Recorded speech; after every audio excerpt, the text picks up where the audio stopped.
Hi everybody, Bill Greenberg with Phonescholar.com. Today is Tuesday, July 20th, 2010. I'm sitting in a really nice cool house for the first time in about 10 days because I finally got my air conditioner fixed. Yay! So it's real nice in here. I do have to also apologize. On Friday on the YouTube channel, the video that I did went over 10 minutes because I was trying to explain about Steve Jobs' conference about how he was supposedly explaining, the iPhone problem and everything, and it went over 10 minutes, and YouTube used to let my videos go through for 10 minutes, but now they're kind of cutting that out. The full video is on Phonescholar.com, so please go there to see it because it's a really good video.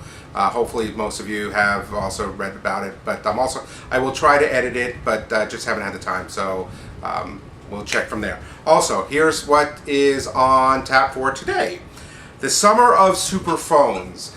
And there's an article talking about how last year for the summer, for 2009, the big announcements were the Palm Pre, which we all know that kind of fell flat, and the iPhone 3GS, which truly was basically just a speed upgrade. It just had a few things. It wasn't a whole new concept and a whole new phone of the iPhone. So not a ton of huge releases. But this year, for 2010, already for the summer, the iPhone 4, the Sprint EVO 4G, the Verizon Motorola Droid X, and the T-Mobile Vibrant, Samsung Vibrant, along with the AT&T Samsung Captivate, and of course the other Galaxy S phones, the Epic and the Fascinate from Sprint and Verizon will be coming out soon also.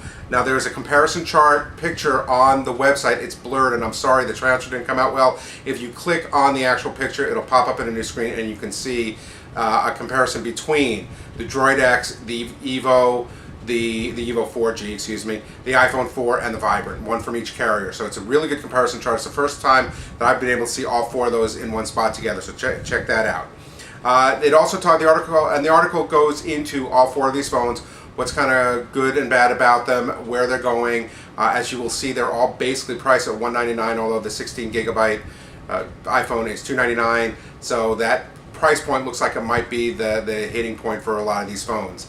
It talks about where they're kind of going with them, stuff like that. It also gives a part about wildcards, who the wildcards are, and possibly RIM if they can come out there with they're coming out with the BlackBerry 6.0 OS, and if they can come out with a touchscreen phone also, they could be there. And of course, Microsoft is still touting the Windows 7. That could come out in multiple devices, but we'll have to see what happens with that because Microsoft, unfortunately, is just behind the ball, and they've gotten some really bad press lately. So even if they come out with that, it could take a while for them to get back up to speed and have people actually trust them. Now remember, the three real biggest in cellular, the three biggest release times are right at the beginning of summer, back to school, and of course the silly season. So that's the Christmas season for those of you who haven't been in retail. So check it out. Over the next 6 months, we should see a huge influx of new phones. So it should be some fun. Okay. Distracted driving, I can't read my own writing. Distracted driving solution hits market after 17 years in making. And basically there's a gentleman who has been working on an application for 17 years to help drivers with audible alerts before hopefully they get into an accident. And this happened, he started developing this when he was hit more than once with somebody talking on a cell phone, and then when there was the story of the girls, I believe in Virginia, the 5 of them that got killed coming from the problem because they were texting. Basically, the company is called Global Mobile Alert, and it uses a cell phone to, like I said, help prevent auto crashes.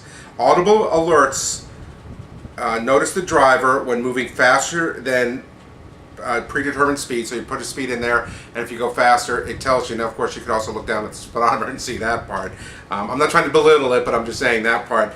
But also, approaching traffic light has this type of signal. If you're approaching a railroad crossing, it has a signal, and if you're approaching a school, it has a signal. So that's really cool. It doesn't say anything about if you're in close proximity with another car or something, because it uses GPS mapping technology. So it's good. I don't know how effective it will be. We'll have to try it out. It's $54 a year or $4.99 a month. And then, of course, like I said, it does use GPS. It's an Android-based application only right now. So once that starts rolling out, and if I get more information on it, or if any of you decide to go with it, let me know. Send me any information on it, and I'll relay it back to you. Lastly, why Apple's iPhone defense is total nonsense. And I know this is going to be the third day of talking about Steve Jobs and what he's doing, what he's talking about, stuff like that. But this article is written just so wonderful. It's fun. It's funny. It's light, it's whimsical, it's humorous, but it also gets the point across because it does show how ridiculous the concept of Steve Jobs gripping the other phones, like taking the BlackBerry Bold, this isn't a Bold, this is a Turbo, like this. And of course, if you do this, at some point you are going to change, you are going to cover the part of the antenna where you're, but who talks like this? And he shows with the diagram that if you talk normally on a phone, I mean, like right now with this, the antenna for this phone is down on the bottom here. So if I just hold it normally, I'm not covering the antenna, so I'm not going to have problems with it. As opposed to the iPhone, look, if I talk like this, the iPhone, guess what? That's where the antenna is right there, and my hand naturally goes right there. So that's what the whole concept of this article is about. So take a look at it. Hopefully you'll get a better idea. Then, under categories, under Apple and iPhone, DA withdraws warrant after deal with Gizmodo editor. And so it looks like this is starting to come to a conclusion, the whole thing with Gizmodo and the iPhone 4 leak, stuff like that. Jason Chen, the editor, has agreed to cooperate with prosecutors, and I guess give them what the information that they need, because they gave them all the stuff back. And then under iPhone 4, under Apple and iPhone 4 antenna problem spooks Apple customer, says IDC. IDC is a research firm that that interviewed IT professionals, and here's something very interesting. 66% of the professionals that currently have an iPhone said they want to wait until the antenna problems are fixed and everything's done. But 74% of the ones who have never owned an iPhone said they're still going to go out and buy it, which is kind of the opposite of everything that's always been, because the Apple people are very faithful people, and this is showing that it's kind of opposite. So kind of weird, but hey, let's see what happens. It's going to be an interesting ride for the next few months for Apple. That's all I got for today. I hope you're having a great day. Of course, like I said, mine's nice and cool, so it's much better. For the full articles, the full-on articles for these, please go to www.phonescholar.com, and I will talk to you tomorrow.